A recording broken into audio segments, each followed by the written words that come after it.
All right, good evening and hello. I am Leah Rauch.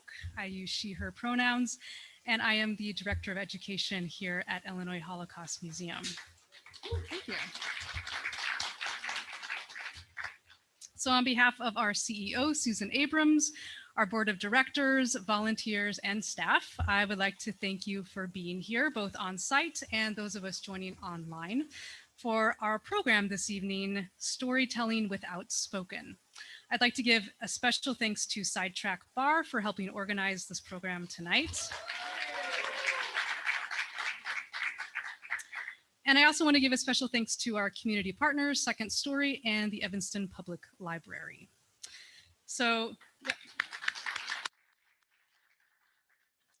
OUTspoken is the final public program connected to our exhibition, Rise Up, Stonewall, and the LGBTQ Rights Movement. And I personally am beyond proud that the museum hosted this incredible exhibition, which covers the history of the LGBTQ rights movement from the 1950s to the present day.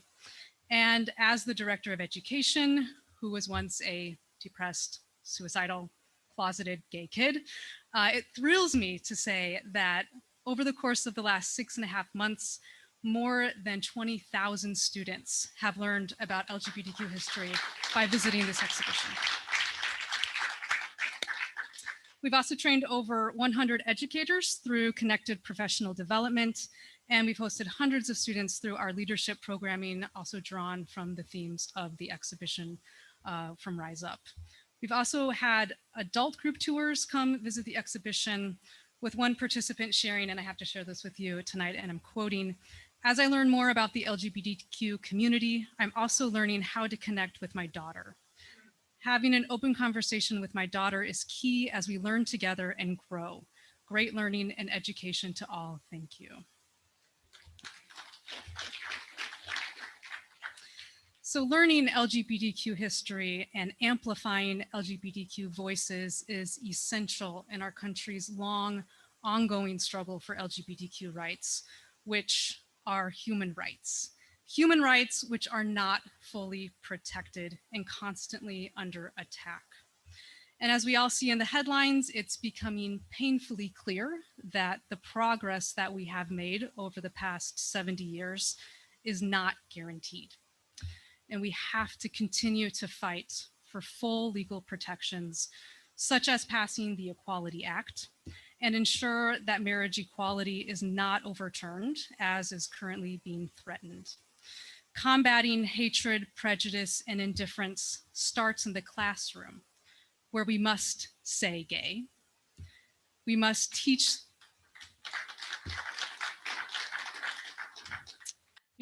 the history of all Americans, not just the ones who hold power. And we must create safe learning environments for all students. So while we say goodbye to Rise Up, it's clear that we have a harder fight ahead of us than we did when it first opened. This is history that's currently being written, and each of us must question where we fit into the story of our country's struggle with human rights.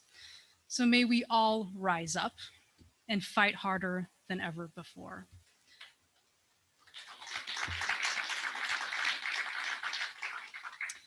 As the museum's founding principle states, remember the past, transform the future. It is now my honor to introduce the host of the program this evening, Art Johnston. Art is the co-founder of Equality Illinois, the co-owner of Sidetrack, and activist and leader in Chicago's growing LGBTQ+ community. So please join me in welcoming Art Johnston.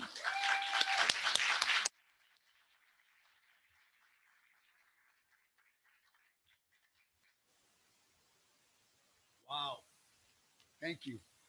Welcome, everyone. You know, we do this storytelling event at Sidetrack called Outspoken, first Tuesday of every month. And this is a special joy for all of us who are involved with Outspoken because we're going to have a chance to hear some of our favorite storytellers over the years.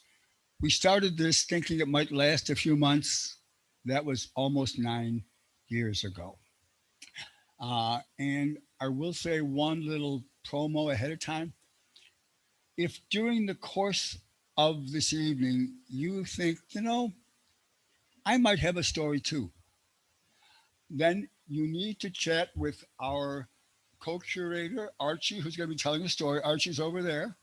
And chat with Archy, and we'd love to help you as much help as you'd like. And we'd love you to come and share your story with all of us.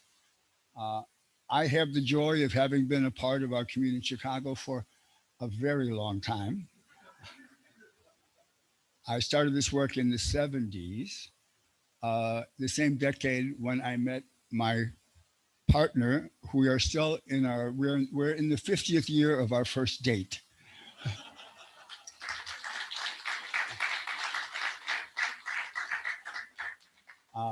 And so, again, to everyone here, thank you, thank you, thank you.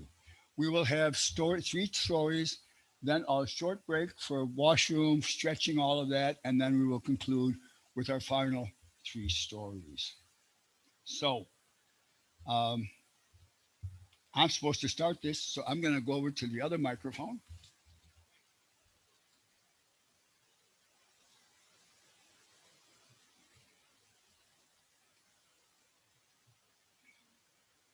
We were leaning forward in our chairs, leaning in, trying to hear what was being said as the Chicago aldermen debated our lives.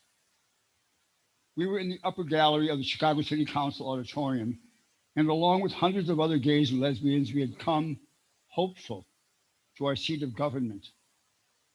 The essence of the question being debated was, should it continue to be lawful to fire people simply because they were gay or lesbian? In other words, would it be okay to use sexual orientation to deny people apartments, jobs, public accommodations, or credit transactions? This was July of 1986. The legislation being debated had been introduced originally in 1979 by then Alderman Cliff Kelly, who went on to have a very influential career in Chicago Black radio, but had never had a vote. So our community was organized around trying to bring this to a vote. That meant press conferences, editorials, a few marches, voter registration, all the things you do when you're trying to make government do its job. So we were there. We were listening, and the floor debate was less than inspired. Now, we had been told, all of us who had worked on this, that the chances of passage were very slim. But we knew the mayor. Mayor Harold Washington had reached out to our community, something no previous mayor had ever done. And we believed that no matter what we had been told, that at the end of that city council meeting, somehow Harold would bring out the votes we needed and we would win. So we listened. There were hours of other city council business before they got to us, and the debate went on. The de facto leader of our side was the alderman of the 44th Ward, Bernie Hansen, who had just recently been elected alderman and before that had served as the head of streets and sanitation for the ward. And we had learned that other aldermen viewed him as the obvious leader because they all assumed that all gay people lived between North Halsted and the lake. And maybe a few up in that Andersonville area, maybe. So we also would learn that most aldermen were convinced that there were no gays or lesbians living in their wards. So this really didn't matter much. So the debate went on, and the summation by our side, by Bernie Hansen, was the inspirational. The rest of you aldermen don't know these people. I know gay people, and let me tell you, they are clean. Now, we were still learning about politics, but that didn't seem to be a very much of a winning argument. So the vote was finally taken. Chicago City Council votes always go ward by ward, 1 through 50. And until very recently, it was always a voice vote. That just changed 2 months ago. The numbers were in. There are 50 wards, you need 26 votes to win anything. The numbers: yes votes, 18. No, 30. Not voting, 2. A most unwelcome slap in the face. Those extra votes we thought would come along didn't come along. And it was over. As long as it had been, it suddenly ended. We filed out, going down the stairs, almost physically choking on our disappointment. And then a couple of voices from the other stairway started softly singing, "We are a gentle, angry people." It's an old Universalist Unitarian hymn, and I fucking hate it. Too much about gentle, not enough about angry. Happily, at that moment, a few loud voices started singing, "We shall overcome." And suddenly, all the hallways, the byways, the stairways of City Hall were filled with people singing, "I do believe that one day we shall overcome." So it was a visceral reaction we all had, lots of us crying, and we were heading for the door when Alderman Kathy Osterman, who'd been working with us, reached through the crowd and grabbed me and said, "Where are you going?" I said, "I'm going home." She said, "No, you're not. We've got work to do. Come up to my office." Now, I couldn't imagine what work we had to do, and I truly wanted to go home and nurse my anger. But Kathy was someone you never said no to. So we went up to her office and she said, "We're going to analyze the vote." I said, "What's that mean?" She said, "Never mind. Come on. Answer my questions. Ward 1, where is it?" Well, at that time, Ward 1 was the Loop. It was later on in a scandal transferred with Ward 42, but at that time, it was the Loop. And she said, "So who's the alderman?" I said, "Fred Rhodey." We had done some work. We weren't totally ignorant. And then through this, I'm thinking, why are we doing this? And then she said, "What's his religion?" And now, I was a school teacher. I thought I was good at figuring shit out. But I didn't have a clue what we were doing. And while she's asking me questions that I'm having trouble answering, there's a part of my brain that's just pissed off because I can't understand why we're doing what we're doing. So we keep on going. All right. Again, to that final question, what's his religion? Well, he's Italian. I'm thinking, well, he was rumored to be the mob's guy in the city council. His father was known as Bruno the Bomber for his work with Al Capone. So you can see he was looked on with some skepticism. How did he vote today? No. All right. Again, back to religion. I said, "Well, I'm guessing he's Roman Catholic." She said, "Yes, come on, we got to move it. We got to move it." All right. So we get second ward. Okay. Second ward. Bobby Rush. Good. One of the black aldermen who always supported us. Good. How did he vote today? Yes. What is religion? And away we go. Again, I am confused, pissed off, because I think I can figure shit out, but I don't know what's going on. We finally get through all of it, all of it. And she said, all right, add it up. I thought we already had the numbers, 18, 30, and 2. No, no, Art. Religion, religion, religion. Of the 18 yes votes, 12 were Protestant, 3 were Jewish, the remainder were lapsed Catholics or miscellaneous Protestants. She said, what are you learning? And I looked at Kathy and said, we have a Catholic problem? She said, yes, yes, yes.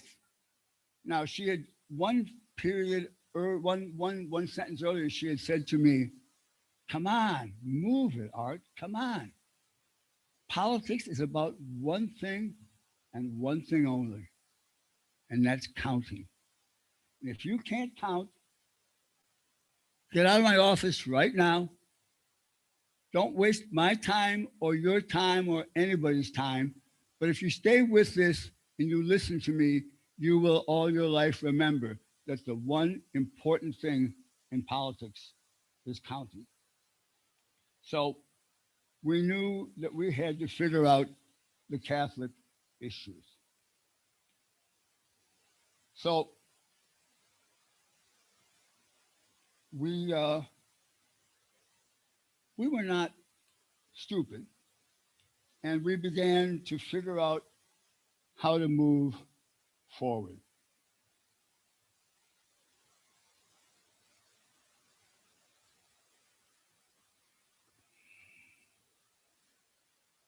All right, Catholic problem. I come from a factory town outside of Buffalo, New York, a very Catholic town, because people would move there after World War II because you didn't have to speak English to work in the factories.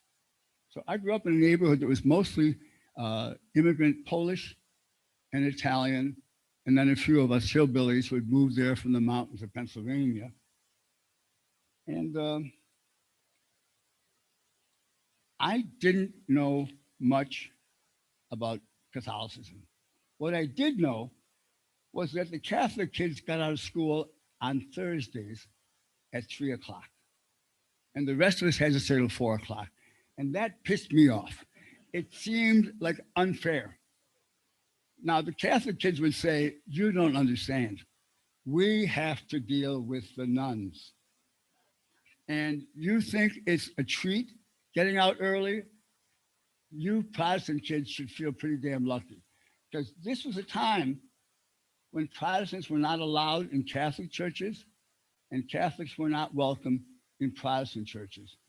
So these large figures, all in black, that I would see floating by the, you couldn't see their feet because they would all, so they just seemed to float along. And they were kind of scary, but I kept thinking they have no control over me. So I don't have to be worried about the nuns. In fact, I was sure that I would never have to know much about nuns. I did see nuns in front of the Italian Catholic Church and a different set in front of the Polish Catholic Church, and they didn't get along. And I didn't understand any of that. I found out later that there was a lot to learn. So we came up with a number of plans as to how to move forward. And fortunately, in our group was an activist named Rick Garcia. Rick was a Catholic brother. Rick knew activist nuns all his life.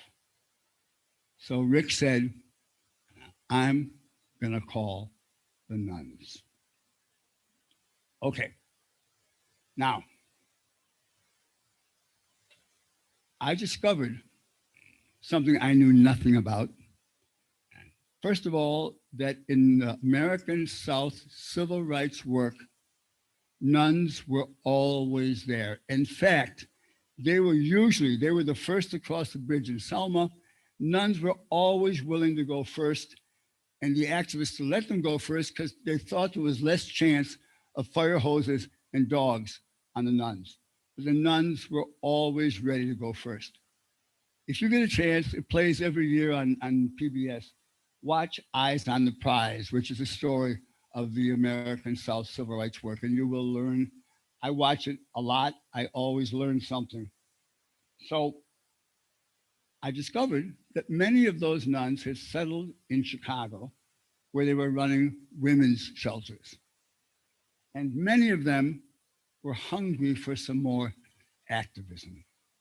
So we would, when we went to talk to the aldermen who would see us, we always heard, I can't. I'm Catholic. I have a Catholic ward. And then the nuns. So we would seek out a nun who was of the same order that had taught the alderman when he was a child. These meetings were a thing to behold, as the aldermen were almost physically having to hold back from putting their hands out to be slapped. And when they would say, I can't do this, the nun would say, hold on, I'm the church too. And I'm telling you, you can do this. And so away we went.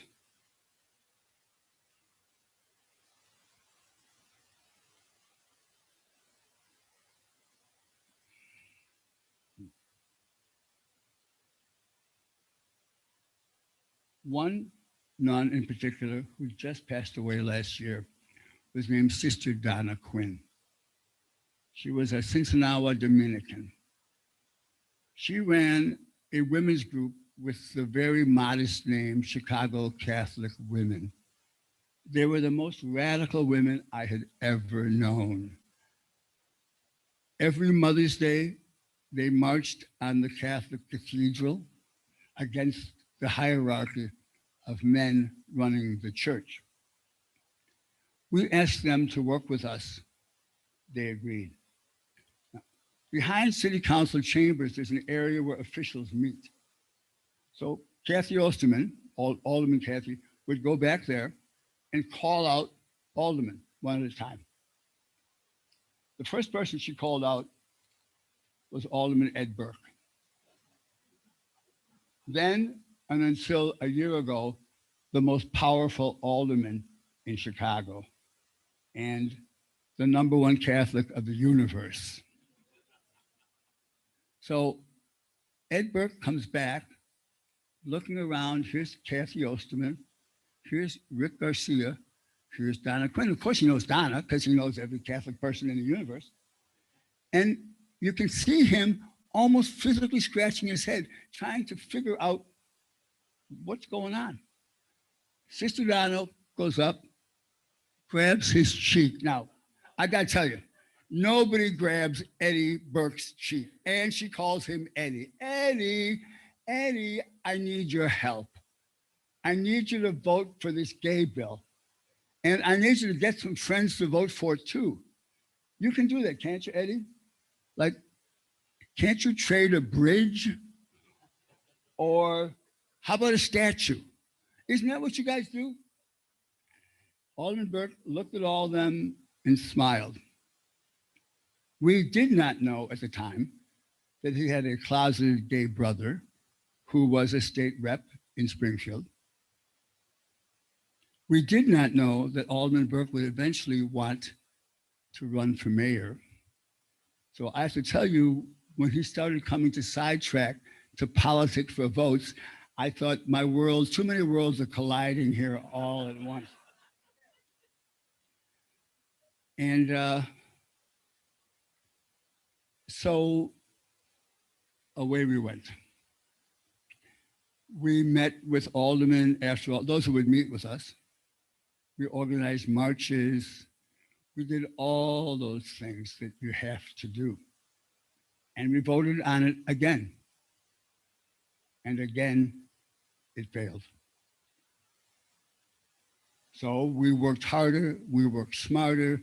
We conducted the best voter registration drive in 20 years. And suddenly, aldermen who had never paid attention to us would come up and say, were any of those votes you registered, were any of them in my ward? Yes, alderman. And we would tell them how many we had registered. So things got better and better.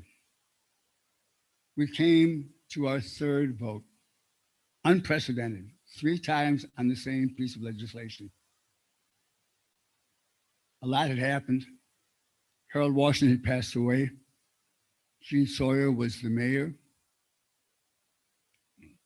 We had been listening over and over and over to political commentators telling us or asking us, what do you think you're doing? This is Chicago. This is not Seattle or San Francisco. You will never pass this legislation in Chicago. That only made us more determined. So we come down finally to a third time, December 21st, 1988. There's 100 stories for another time of the work we did and how we got votes in places that nobody expected to get votes. One of them was we convinced Mayor Sawyer, who was a temporary replacement. We convinced him that the only way he could win the lakefront, and in politics in Chicago, lakefront is code for gays. The only way he could win the lakefront was to do something dramatic for our gay rights ordinance. So he brought us an additional 4 or 5 votes. And when asked how he did it, he said, well, we prayed together. Now, one of the prayers of the particular alderman was, I would like to have some money for sidewalks in my ward. Mayor Sawyer was not hesitant about using his office to help aldermen see the wisdom of voting for gay rights. Now, when we were getting ready for the vote, we asked nuns to attend and testify at hearings. Now, we wanted the best possible results from the hearings, which meant we wanted the nuns to look like nuns. Rick Garcia used to carry in his briefcase an extra veil, just in case. I can't tell you how many nuns said, look, guys, this is post-Vatican II. We took the veils off 10 years ago. Not even for you are the veils going back on. So Rick, put the veil back in your briefcase. We're not going to be using it. And we would say, okay, but could you at least park your motorcycle a couple of blocks away from City Hall? Because we didn't think pro-choice nuns on motorcycles was exactly the image that the alderman would be looking for. So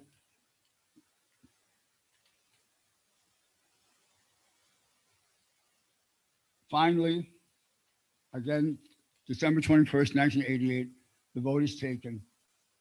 We get 27 votes, 1 extra. We were so thrilled. We were just, frankly, a little too thrilled. Our little small heads were getting bigger and bigger and bigger, to the point that we might have had trouble going in and out of city council because we were so proud of ourselves. And yes, we did it with thousands of other people, but we did it. We did it. Soon thereafter, the next week, we were invited to a holiday party for Chicago Catholic women. 3 guys in this room full of what I soon learned to recognize as retired nuns. a little pale blue blouse, a little cross, and sensible shoes. I think I finally learned to get my gay card punched when I started paying attention to women's shoes, because that's what we're gay men are supposed to. We're supposed to do that. So we go in, it's a lovely event. I go over by my chair. Sitting next to me is a woman who looks like she has visibly shrunk. She barely fills up the chair. And I'm listening. And I look around, it's all retired nuns. And I hear her say to a woman across the table, Sister Julia, so good to see you. Have you seen Sister Mary Ann lately? No, I haven't seen her since we were arrested together at the Supreme Court 10 years ago. I think she's still in jail in Louisville. Everything I heard them say shrunk my head smaller and smaller and smaller. And I thought, wow. Every night for that week after passage, I would get in my little truck and drive all over Chicago.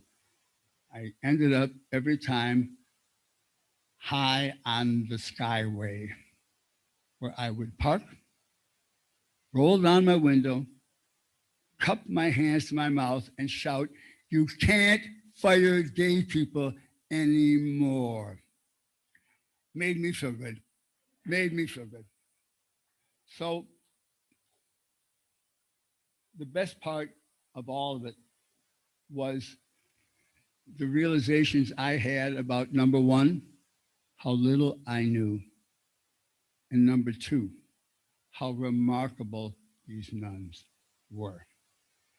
And all my life, as I told you, I had avoided nuns, except when I wanted to meet some of the Italian boys, because I had a terrible crush on Italian boys. Polish boys, please forgive me. But we went to grade school together, and suddenly in high school, these Italian boys had hair growing out of their chests. And when you're a young boy, things like hair are really important.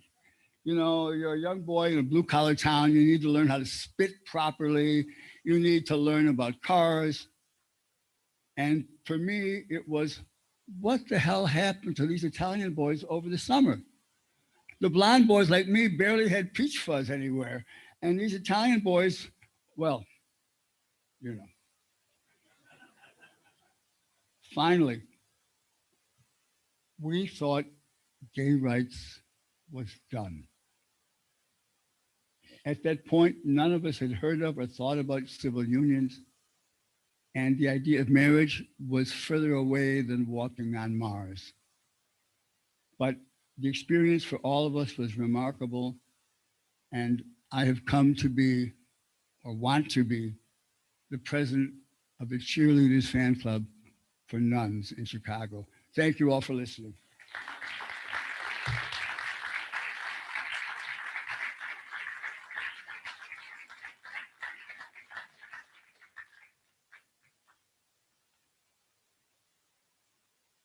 Our second story, am I back on? Sure I am. Our second storyteller tonight is Archy Jamjun, who's also our co-curator. Remember that when you're thinking about a story, folks. Archy is co-curator for OUTspoken LGBTQ stories at Sidetrack. He's also a two-time winner of the Moth Grand Slam in Chicago. He was featured on a recent Best of Risk podcast episode. He has been published by Barrel House, and he tells great stories. Everybody, please welcome Archy Jamjun.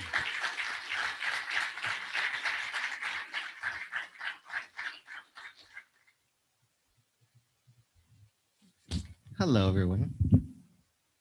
Thank you for having me here. Very honored. I've been a server for over 20 years. I'm in danger of becoming what we in the industry call a lifer. But I am definitely what my mother calls me, a food prostitute. And in a sense, that's true. When you're a server, you're constantly thinking, am I too old for this? And I think only sex workers and athletes ponder that as much. Sometimes when I'm tying the strings to my server apron, I'm reminded of a quote by author Sherman Alexie. The world is divided by two tribes, the people who are assholes and the people who are not. Now, most people I meet are absolutely lovely, but over my years of serving, I've had to learn how to navigate a room full of assholes. I smile and laugh a lot, often with the sincerity of blinking. I try to look assertive, but also like a sensitive soul who will cry if you're mean to me. In my server book, I keep a picture of an adorable puppy, and I stare at it for comfort when people go on and on about skinny margaritas in their paleo diets. But every job has those moments. Every job requires you to deal with assholes. I'm accustomed to coddling the hangry and being patient with people who think that menus are just a blueprint for their own creativity. I understand that some people don't realize the infuriating irony of going to a restaurant, turning to your server and saying, I already ate. But sometimes people still surprise me. It was a lunch rush, summer 2016. I approached a two-top when one of them looked up at me. You know, you are very tall for a Chinese person. She was a redheaded woman from a place with few to no Asian people. Oh, I'm like not even Chinese though. Yes, but admit it, you are tall for a Chinese person. I love this anecdote because she's so wrong, but she's just a little bit right. At 5'8", I actually am 2 inches taller than the average Chinese man. I Googled this. And I do tower over my family.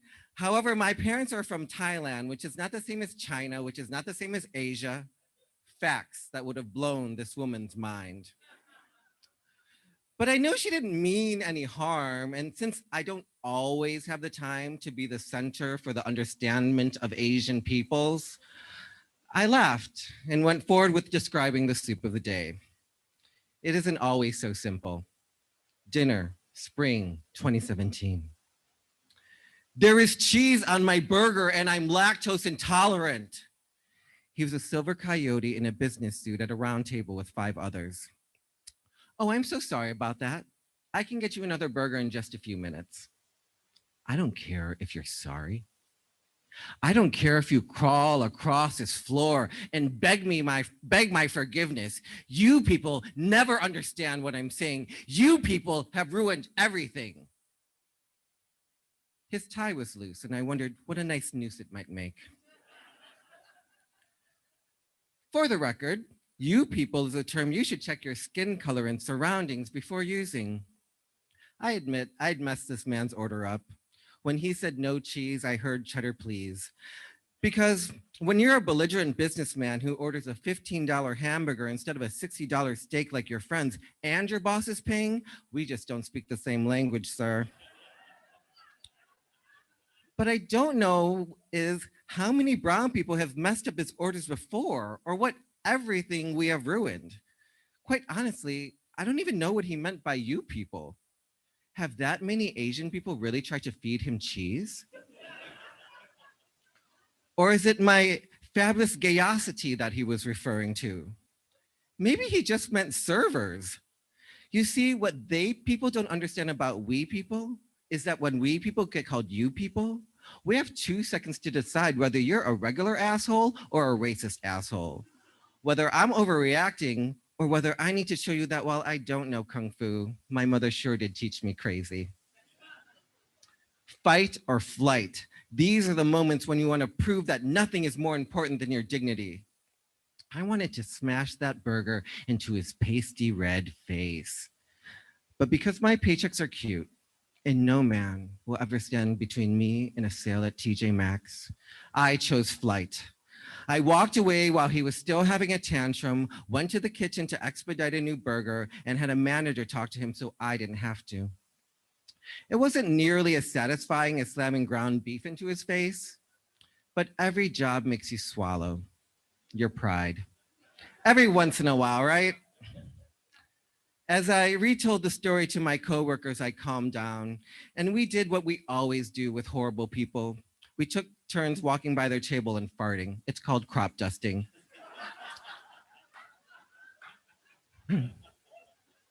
Smells in here, doesn't it? But you know what would have been better? If the other people at the table, the people who whispered, "I'm sorry" to me and left me a fat tip later, didn't just sit there while it happened. Maybe one of them could have said, hey, Chad, stop being an asshole over a hamburger. Or even something less flashy, like tapping him on the knee, looking him in the eyes and saying, "Bad white person, you're being a bad, bad white person." See, on the rare occasions people scream something like "you people" at me, it does suddenly feel like fight or flight. But when it happens and no one else seems to notice, it makes it a lot harder to fight. November 7th, 2020. Kamala Harris is elected the first Black and Asian female vice president of the United States and Joe Biden president. Though it's November, summer has made a return and I am one of 5 servers left standing in the wake of the pandemic. My restaurant is on Chicago's Magnificent Mile, and the atmosphere is what I imagine Mardi Gras to be like, minus boobs. Cars are honking, people are dancing, 20-something frat boys are drinking beers on the street, and young Chicago men are walking around chiseled and shirtless, hollering, "Biden!" I walk up to a two-top and say, "We're celebrating with champagne. Can I get you some?" "It's not over yet." My face becomes a puzzle because they are 2 Asian American women. Traitors, I thought at the time.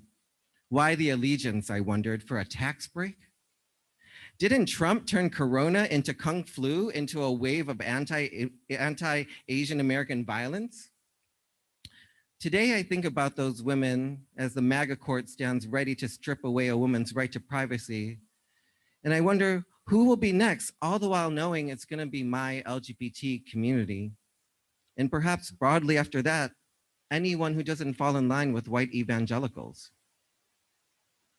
I hope the world isn't actually divided into assholes and others. Although I'll admit that there are people who never seem to stop being assholes, I want to believe that most of us divide our lives into times of being an asshole and times of being something better. When I find myself becoming an asshole, when the weight of the world has filled me with such despair that it's verging on hate, I try to remember why God made assholes and what they're supposed to do. See, assholes are these tight holes filled with poo-poo. But they really only have to do 2 things: relax and let it go. And while they might not solve the problems we face, it allows us the reprieve we need to fight another day. Thank you so much, everyone.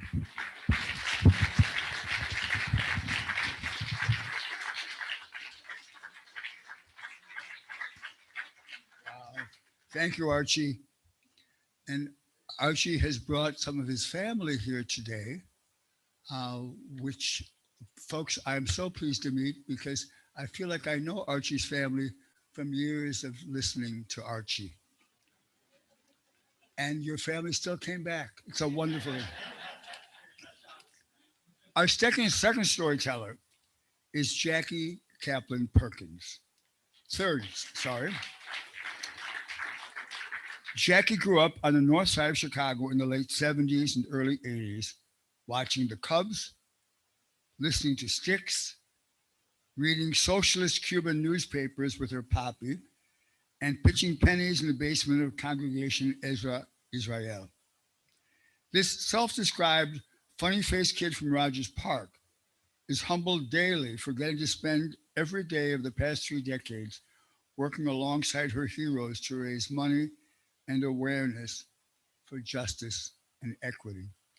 Jackie still lives on the north side, now with the family she has created with her wife, Anne, their amazing son David, and their menagerie of pets. Please welcome Jackie Kaplan-Perkins.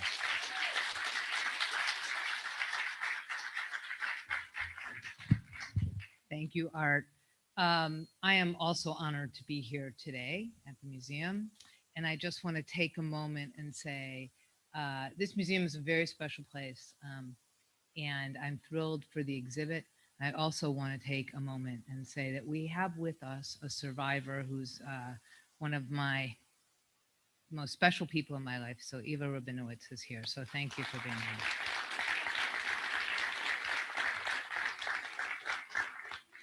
So as Art said, I'm Jackie Kaplan-Perkins, or as I usually like to introduce myself, just your average, nice, Jewish, lazy-eyed lesbian raised by Polish and Cuban parents. All that said, I believe the piece that really shaped my identity the most has been that I'm a daughter of immigrants. You know, like many first and second generation kids, I remain deeply connected to my parents' native cultures, and as a result, have never really identified with being American. I mean, I knew who Hitler and Castro were far before I learned about George Washington, and my childhood version of Americana, chicken and dumplings, were more like kreplach soup and arroz con pollo. So, but while I've never felt fully of this country, I have always felt incredibly deeply connected to be of this city. I may not be a true blue American, but I bleed cubby blue Chicagoan. Well, what makes a true Chicagoan? Well, your childhood area code had to have been 312. You have to believe that the 85 Bears and 95 Bulls were the greatest of all time. You would not ever dream of calling it anything but the Sears Tower. And you have to remember a time when election season was defined not by the ads on television, but by which neighbor was at your door. On the 2500 block of Birchwood in West Rogers Park, our machine captain was Mr. Bergman, a relatively nondescript man with black rimmed glasses, and unlike my father, who even on days off wore wool pants and a collared shirt, Mr. Bergman always was in jeans, work boots, and a flannel cap. I'm not sure what Mr. Bergman's day job was, but what we do know is that he was somehow connected to Alderman Bernie Stone. And to my parents, that meant he was important by association. I never heard my parents speak of or to Mr. Bergman, except once every few years when we would find him standing in our doorway talking to my father. Mr. Bergman would do most of the talking and Poppy nodding, and although I could not hear what they were saying, I knew it must have been very important because it was not for children or apparently women, as my mom was never included in these discussions. However, at the end, Mr. Bergman would always call my mom off to hand her a parting gift, a coffee mug or a pot holder sporting the name of Alderman Stone, State Senator Howie Carroll, or Mayor Daley, because in the late 70s, 80s, 90s, it was always Stone, Carroll, and Daley. The last thing Mr. Bergman would do was pat Poppy on the back with one hand and slip a card in his hand with the other. As I got older, I began to understand these visits were about elections. And while my parents didn't talk much about politics to my sister and I, we always knew that they believed deeply in the promise of democracy. Until their dying day, neither of them missed an opportunity to vote. When I asked them once how they knew who to vote for, they said it was simple.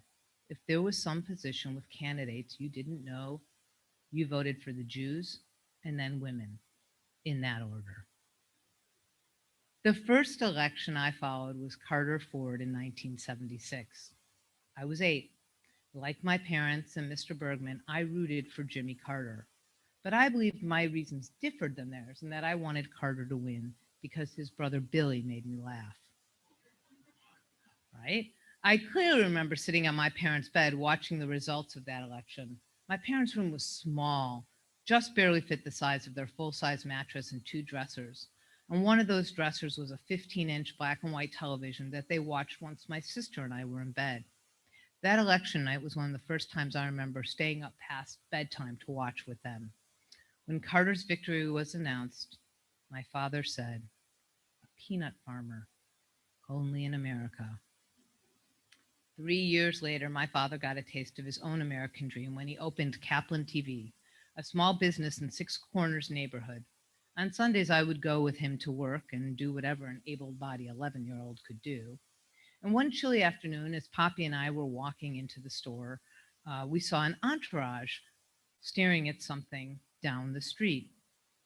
It looked like a one-woman parade. There she was, in a fur coat, waving and shaking hands. And when she got to me, she shook my hand and asked, "Please tell your parents to vote for me." Her name, Jane Byrne. And just like that, I was all in. At that very moment, I made my first ever political calculation. Jane Byrne touched me, and so I concluded that if she won, I would be the only one in 6th grade who had touched the mayor of the city of Chicago. So I did exactly what she said.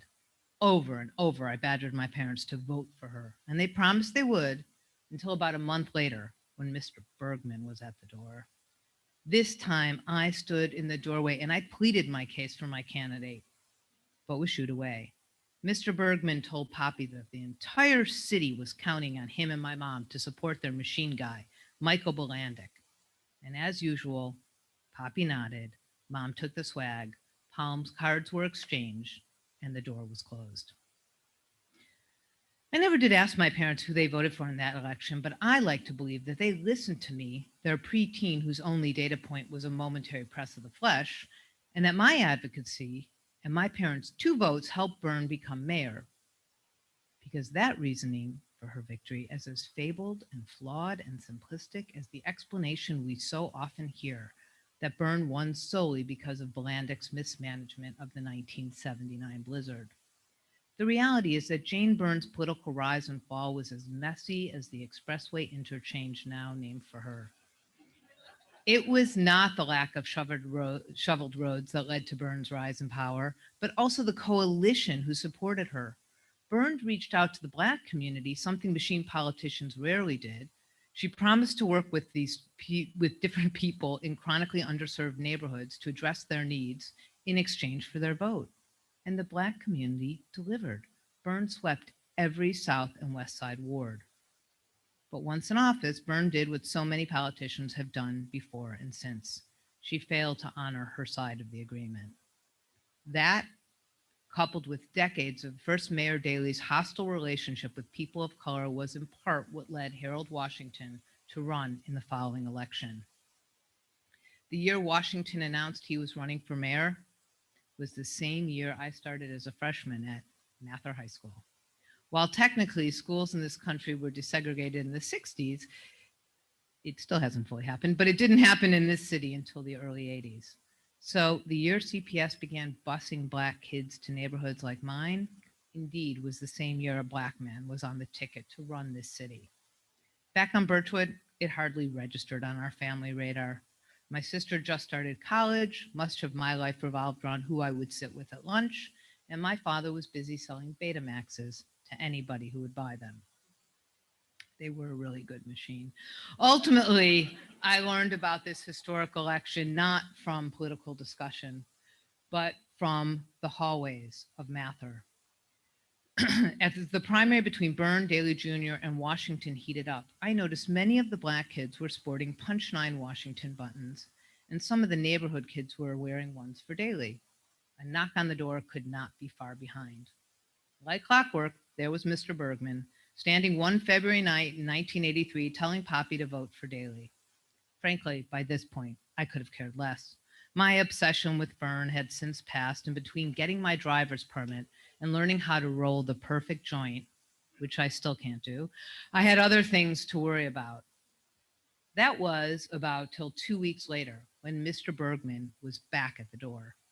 This time, he and Poppy spoke much longer and looked much more somber than I had ever seen. It appeared that Harold Washington, a Black man, had won the Democratic primary in a Democratic city, which meant unless something dramatic was done, Washington would become the next mayor of Chicago, which also meant that the machine would lose its power, which explained why now it seemed to be losing its mind. At the end of the conversation, Mr. Bergman did not slip Mom any swag or slap Poppy's back. Rather, he handed Poppy a flyer and walked away with some combination of defeat and defiance. Poppy, visibly shaken, sat me and my mom down to explain. The bad news, as Poppy summarized, was that the Schwartz won the primary. The good news was that the Yid was running against him in the general. He handed my mom the sheet of paper he had been worrying in his hands, and it read, Republican Bernie Epton for mayor, before it's too late. The next day at school, the button wars were in full force. With few exceptions, dark blue Washington buttons worn by people with dark skin, bright white Epton buttons by those with light. Even the teachers had buttons on their coats that corresponded to their race. But still, none of this was discussed, not in our classrooms, not in our lunchrooms, and certainly not in my or my friends' homes. But everywhere else in the city, the tension was palpable.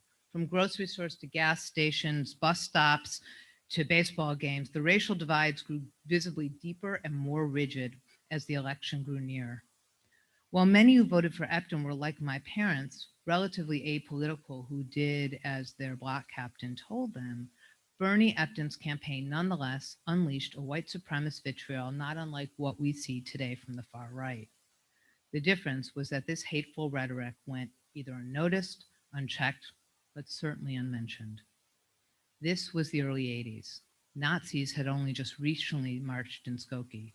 AIDS was still talked about as a plague the gay community deserved, and Anita Hill was just beginning her internship with Clarence Thomas.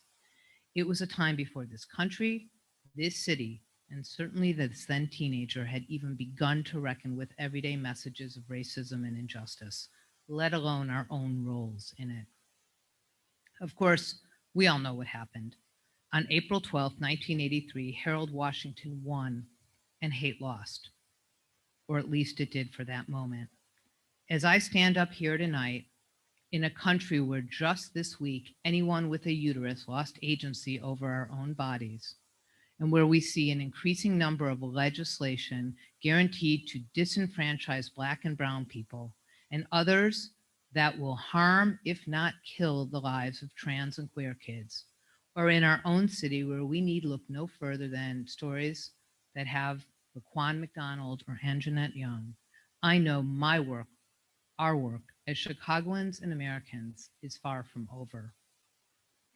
I end with this personal postscript. In the late 1990s, I got a job as Jan Schakowsky's finance director when she first ran for Congress. She was running a three-way race against a young billionaire with little political experience named J.B. Pritzker. Now, we all love him here, I know, but it was then. And a machine politician named Howie Carroll. Yup, same old guy from my youth. On my first day of work, I attended a meeting at Jan's house with a dozen of her friends. I was awestruck by the pictures on her walls of her standing next to groundbreakers like Don Clark Netsch, Dolores Huerta, and of course, Harold Washington. On election day for Jan's race, I asked to poll watch at my childhood polling place on Birchwood and Western, which also happened to be Howie Carroll's polling place. It was located inside a neighborhood bar called Mark III, and when I walked in at 5:30 a.m., I saw a few patrons still lingering there from the night before on one side, and then streets and sand guys eating donuts with election judges on the other. Just before the polls opened, there was a commotion outside, and a big old Cadillac pulled up onto the sidewalk next to the bar. Out of the back seat sauntered a roly-poly man in a dark jacket, sunglasses, and a lit cigar in his mouth. It was Bernie Stone. Within moments, he was inside, greeting everybody there by name. When he got to me, he put his arm around me and assumed we were both there to support Howie. He smiled and pointed to a Vote for Jan lawn sign across the street and said, "Now go be a good girl and put that garbage where it belongs." I quickly pulled away from his grip, looked him in the eyes, and responded, "Now, Alderman Stone, why would I throw away something I just put there myself?" Then, without another word, I slipped a button with Jan's name on it into Bernie Stone's palm, patted the alderman on the back, and walked out onto my childhood block to go get out the vote. Thank you.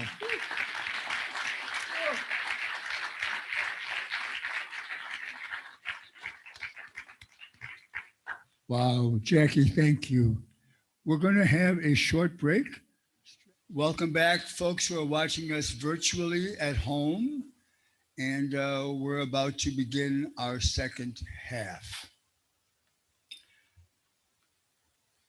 Our first storyteller in the second half is Mitch Hagen. Mitch is the creative director for a cybersecurity technology company and an adjunct professor of graphic design at Roosevelt University. Mitch lives in Uptown with his Cavalier King Charles Spaniel, Tucker, who has over 1,400 followers on Instagram. Please welcome Mitch Hagen.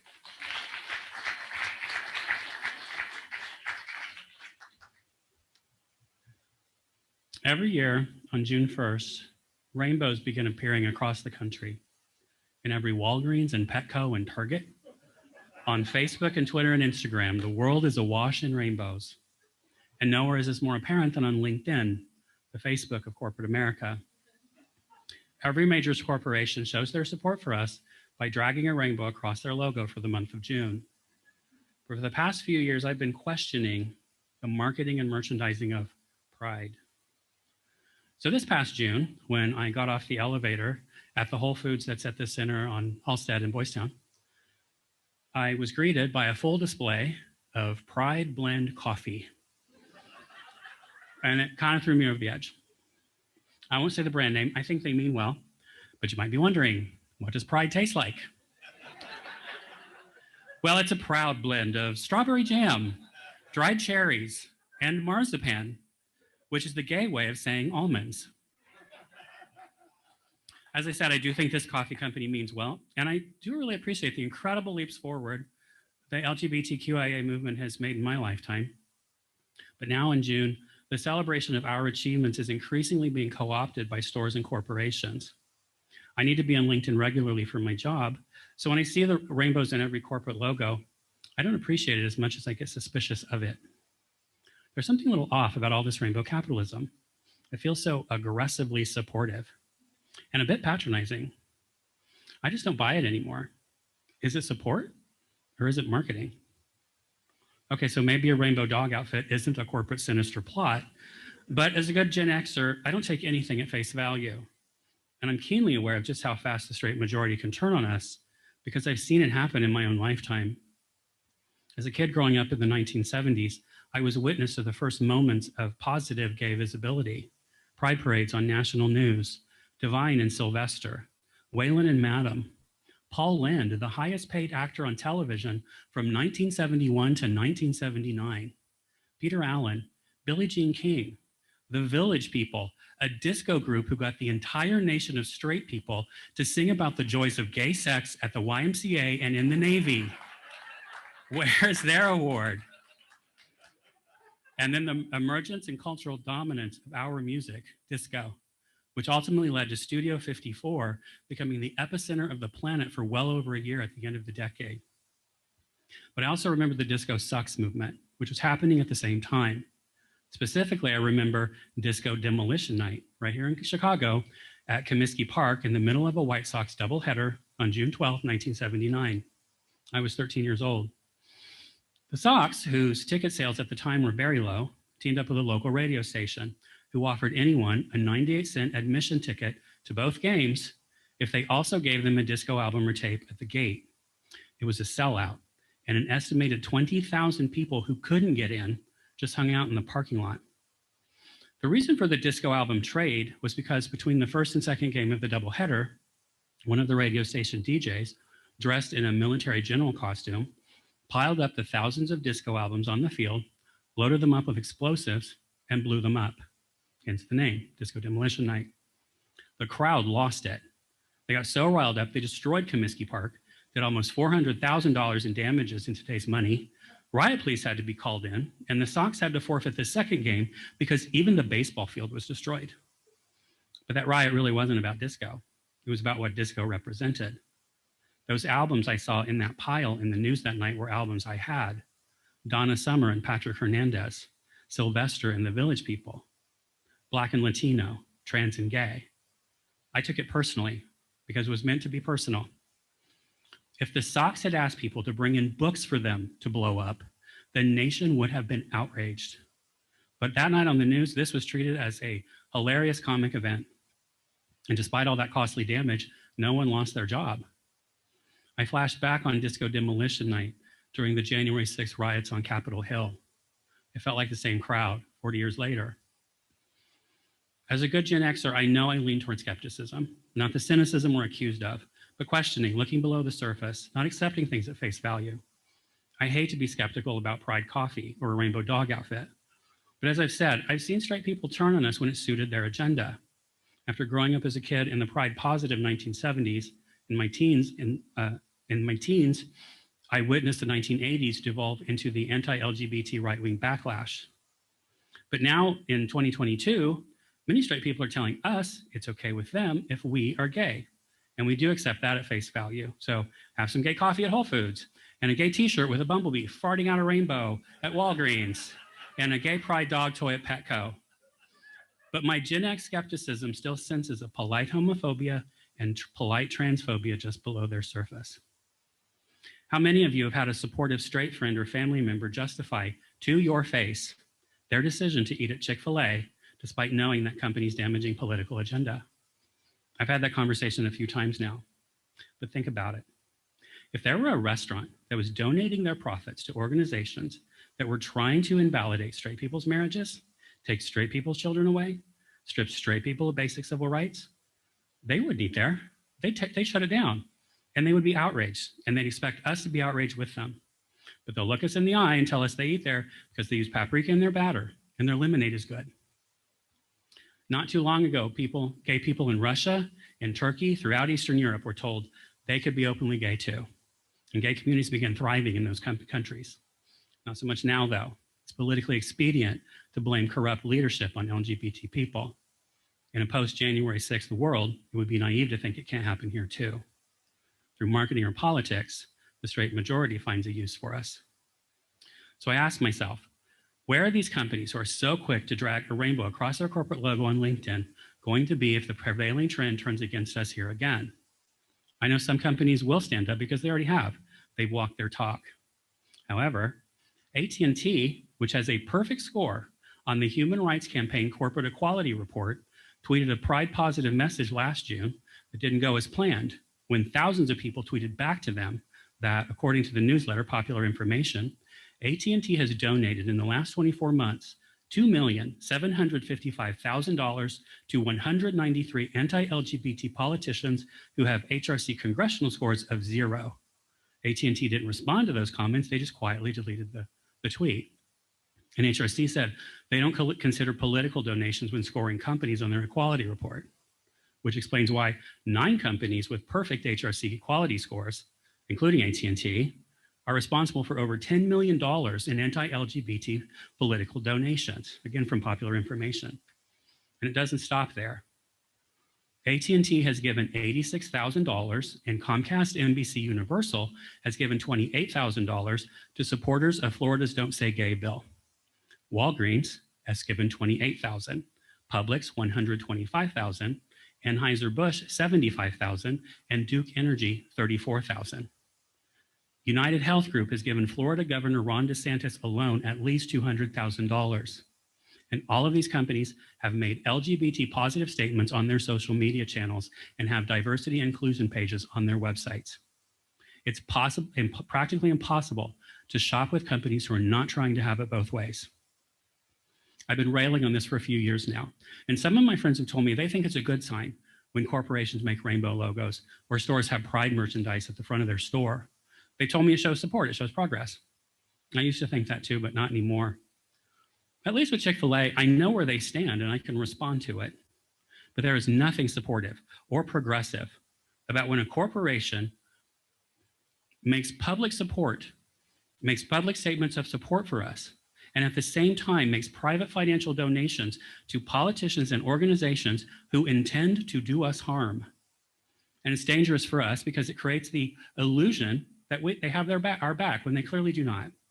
It's up to us to hold them accountable. Either join us all the way or just don't bother. We're not children. We're not stupid. We know what you're doing. I see the Pride merchandise specifically as the tangible, visible metaphor for all of this. If the companies who sell Pride merchandise really cared about us, they could at least use some good taste when designing it. By the 4th of July, last year, Target had 2 full end caps of this junk on clearance. Big surprise. Why is this stuff always so cheap and tacky? It's like they don't know us at all. Which, if you think about it, perfectly makes my point. I'm Mitch Hagen, that's my story. Thank you.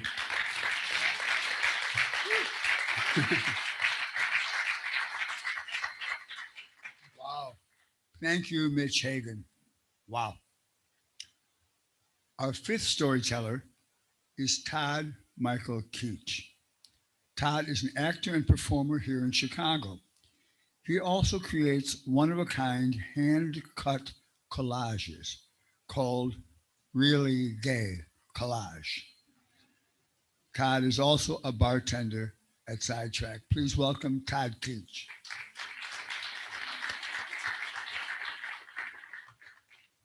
Thank you, Art. It is 1978. I am a skinny, awkward, acne-prone 14-year-old homosexual. I know I'm gay. I've always known I was gay. I just don't know what it means, really. I know I feel different. I know I don't fit in, and I get picked on a lot. The girl across the street loves to pick on me. She calls me a sissy and a gay boy, and anytime any of the other kids are around, she loves to tell them that I like to give BJs. Now, I have no idea what a BJ is, but all the other kids seem convinced that I like to give BJs, so there must be some validity to it, but I can't argue it because I don't know what a BJ is. My only sources of information are my family set of encyclopedias, which are 10 years old, or the public library. Neither of these are great resources if you're trying to find out what a BJ is or how to be a homosexual. When I turn on the TV, the only images I see of gay characters are on a show called Soap. Billy Crystal plays a character called Jody. Jody is in love with a football player.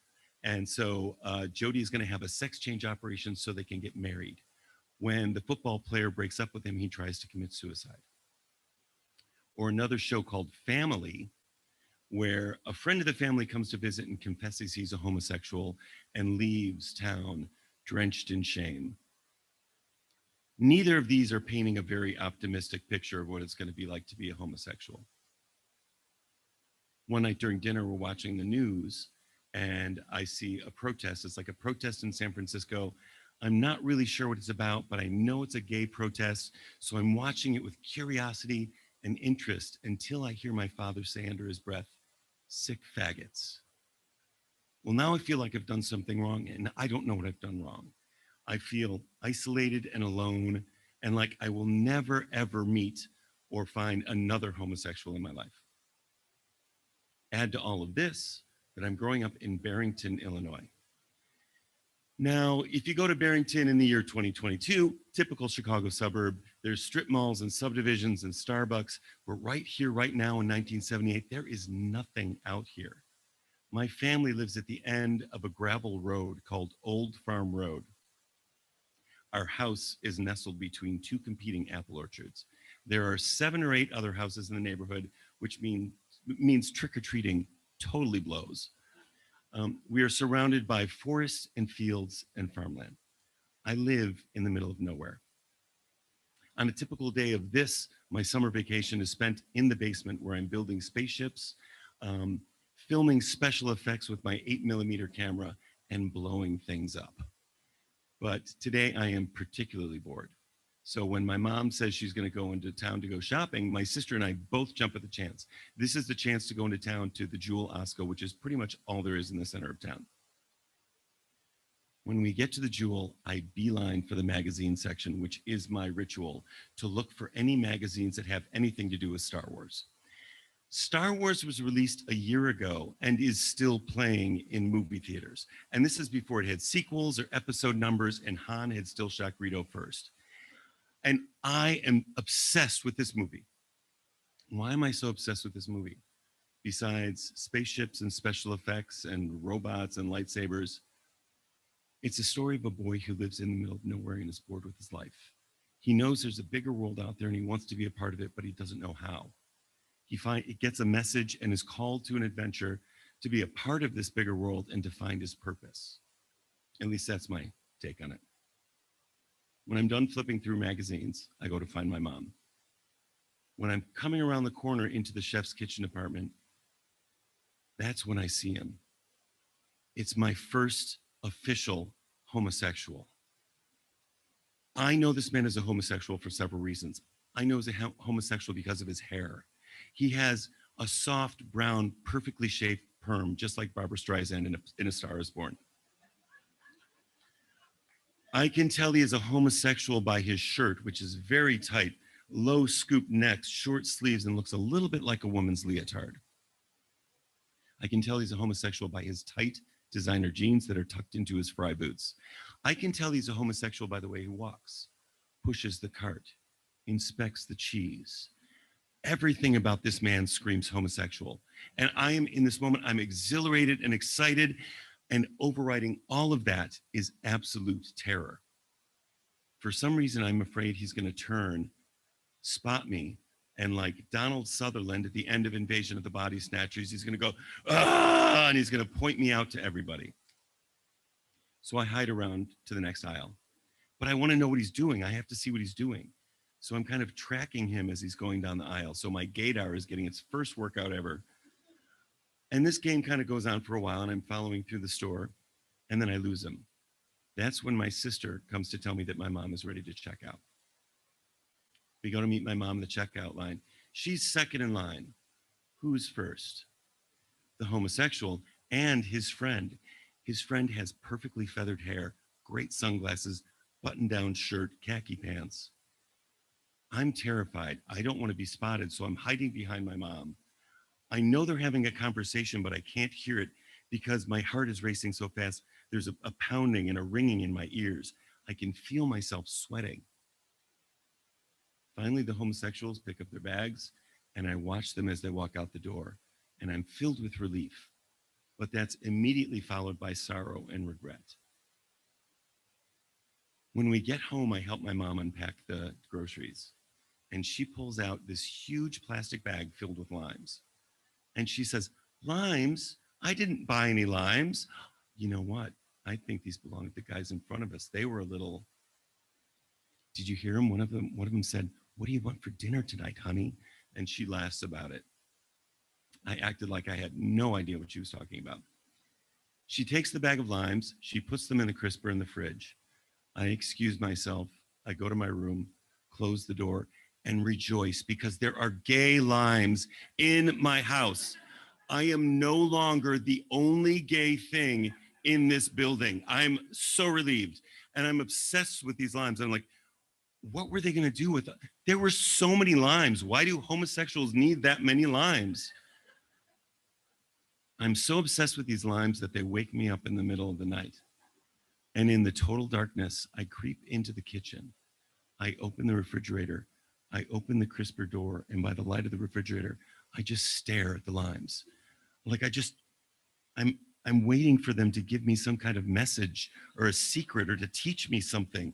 Or like if I focus on them, if I focus really hard, it'll activate some kind of beacon and the homosexuals will come and get me and take me away and teach me their ways.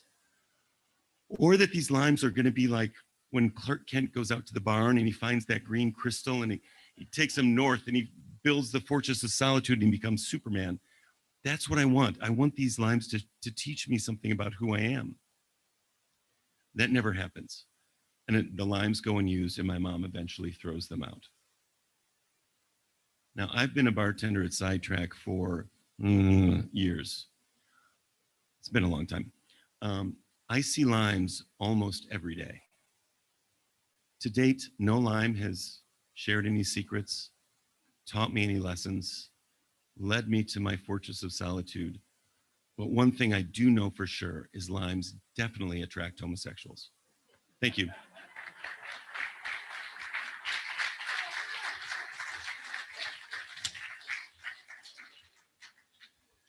Thank you, Todd Keach. One of the things everybody in this room is going to take home with them tonight is gay limes. We are at the moment when we're about to have our final storyteller, who is Willa J. Taylor. Willa is the Walter Director of Education and Engagement at the Goodman Theater. In her 15 seasons, she has created 14 new education and engagement programs, including Intergens, which partners seniors and teens to create original narrative performances that address community concerns. Stage Chemistry, a unique interactive curriculum for students based on science and math concepts on stage. Nourish, which mentors community organizations interested in finding art based solutions to community identified problems.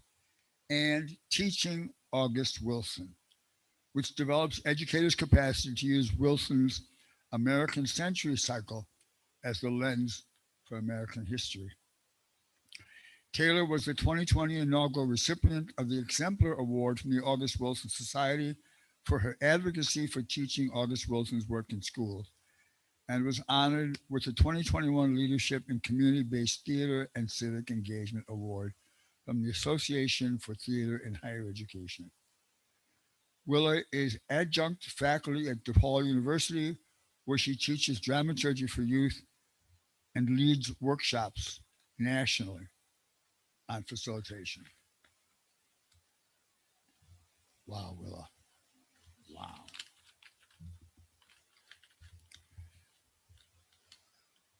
Willa is a writer, storyteller who performs nationally. She is a contributor to Arts, Integration, and Education, Teachers, and Teaching Artists as Agents of Change, published by Intellect Ltd., and to Applied Theater with Youth, Engagement, Education, Activism, published by Routledge. Her scholarship will also be featured in the forthcoming edited collection, August Wilson in Context. Willa is very busy. And for many of us in this room, she is one of our best friends. Willa holds a Master's of Fine Arts degree from American University, Master's of Education from Concordia University, and a culinary degree from Kendall College. Please welcome Willa Taylor.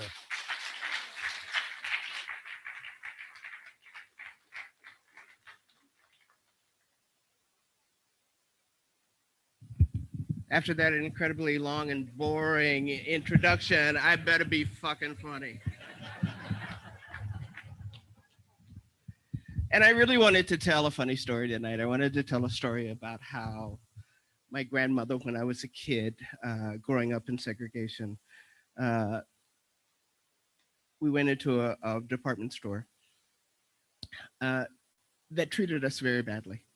Even though my mother was spending a lot of money to buy clothes because she was a clothes horse and a school teacher, and that was what she did at the beginning of the year. My grandmother took me into the revolving door because I needed to go to the bathroom, and they would not give us permission to use the bathroom because we were Black. And so she used her creativity, stopped the revolving door in the middle, let me pee right there, and then made the revolving door push that back into the store. That was the story that I wanted to tell. But you know, I'm not finding things very funny right now. I'm 67 years old. I grew up during segregation. I grew up when you couldn't say gay. I grew up when you couldn't really be Black and fully be human in the South or most places. And it seems like it's deja vu all over again.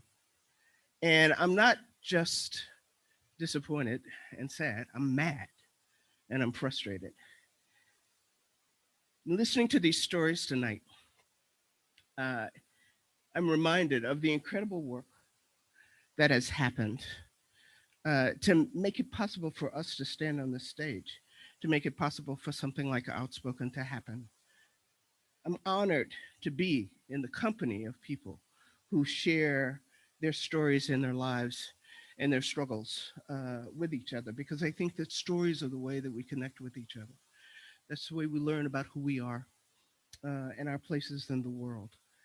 Um, these stories, especially in this place, in this museum, where the ghosts of warriors and heroes, not just of our exhibit, but of the purpose of the Holocaust Museum, make me think about my life and about the gifts that I often take for granted.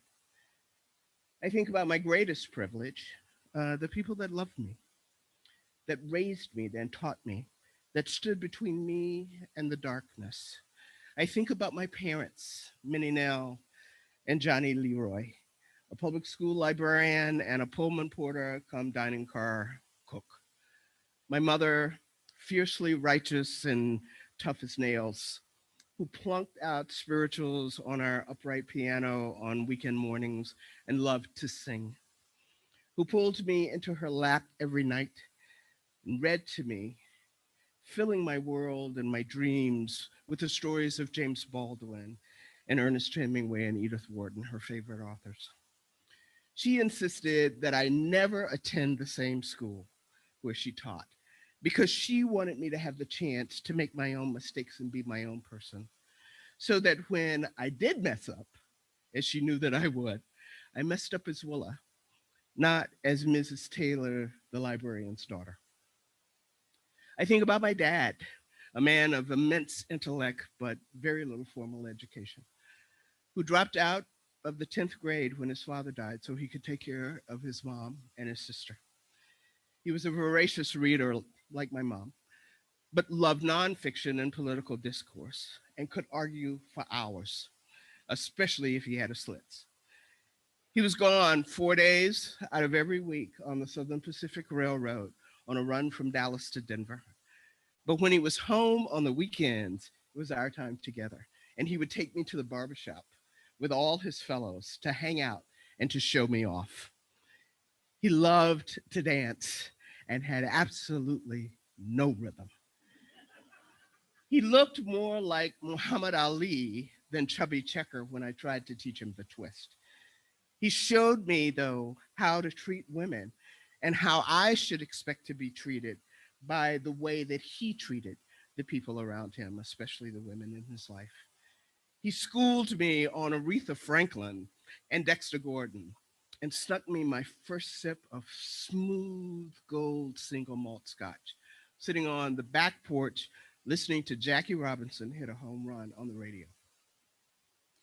I think about Daddy's sister, my Aunt Benny, who lived in Fort Worth down the road from us, who would always bring me something special from her travels and would regale me with the stories of ocean voyages and ancient marketplaces.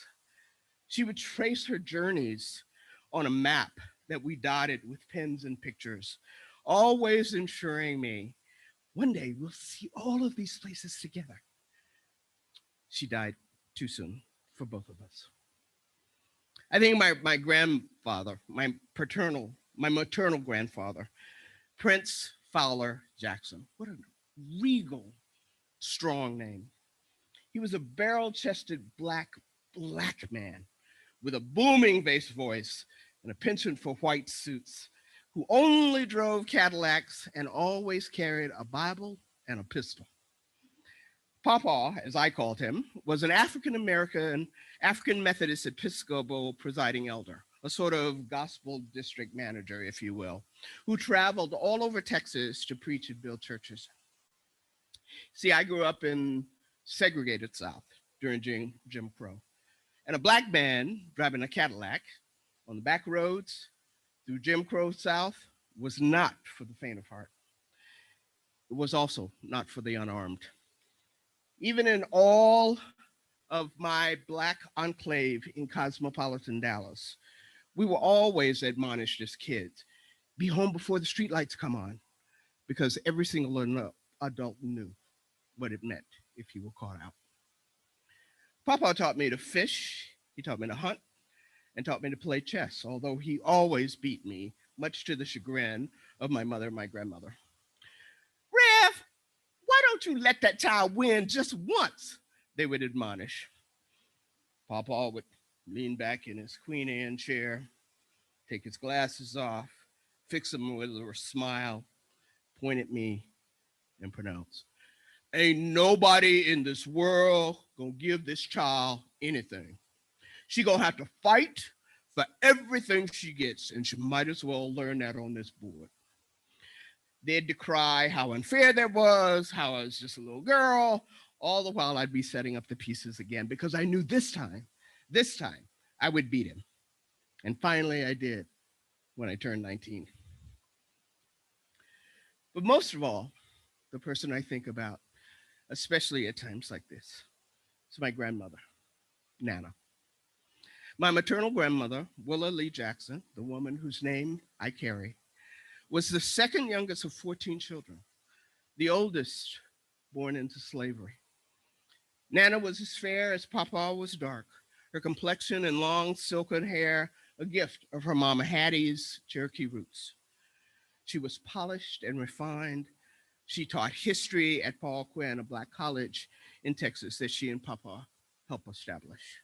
And she was the mother of the church, an honorific that was accorded to the pastor's wife.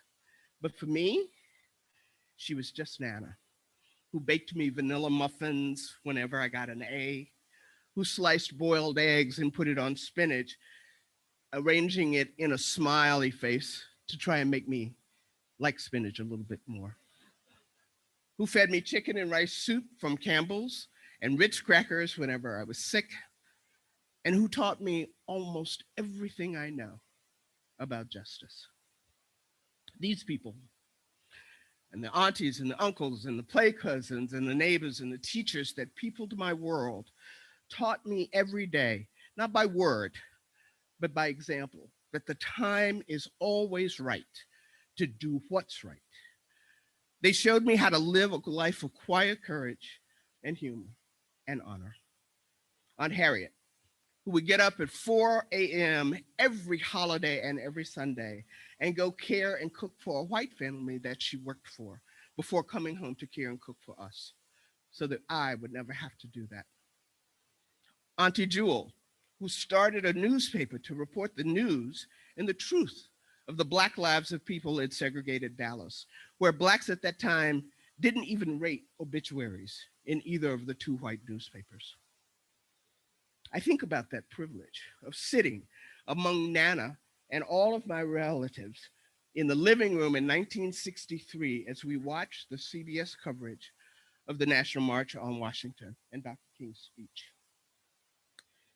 And I think about sitting there together with them again in that living room in 1969, watching coverage of the Stonewall riots and feeling a kinship within that I didn't even recognize, but knew. In that moment when people rose up, stood up, and decided that this was their line in the sand, I recognized Nana and Papa and Aunt Jewel, not because they were queer, but because they too had known when it was time to rise up and fight, no matter what the odds were. The time to do what's right is not just about the heroic moments when we take to the streets or stand our ground. It's not only the times when we stand up to bullies or when we shout never again or time's up or Black Lives Matter. Those moments matter, sure. But mostly it is in the everyday struggles. When we stop to talk to a homeless woman that we would normally stride by, when we put down our tech and listen to each other with open hearts. It's when we recognize humanity in every human, regardless of where they come from, what they have to offer, or who they love. Every time I'm in this museum, surrounded by the history of sacrifice and salvation, I'm reminded of one of Nana's favorite prayers, something she taught me a long time ago that I have always tried to live up to. It speaks to her life, but also to the many, many ancestors that are ghosts in this room and that all of us carry with us, who sacrificed and built a way for us to be here tonight. I hope that in this fractured and fractious time, it can be a beacon, a guiding light that leads us to justice and equity and peace. Lord, help me live from day to day in such a self-forgetful way that even when I kneel to pray, my prayer should be for others. Help me in all the work I do to ever be sincere and true, and know that all I'll do for you must needs be done for others. Yes, others, Lord. Yes, others. Let this be my motto. Help me live for others so that I may live for thee. Thank you.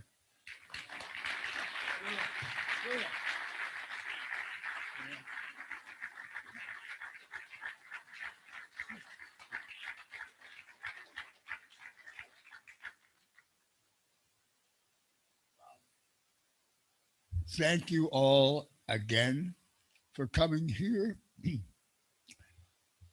is hard to imagine a place more appropriate for what we came here for today. I am so personally grateful, as I know we all are, to the museum for all that they have done. Thank you. Thank you. And I am also reminded of when I had to learn to count and I had to use my fingers to learn. I still use them. And I would like us to end tonight with those 10 fingers, and 10 times I would like us all to say gay. So 1, 2, 3. Gay, gay, gay, gay, gay, gay, gay, gay, gay, gay. Thank you all for coming. It was a great time. Thank you, museum.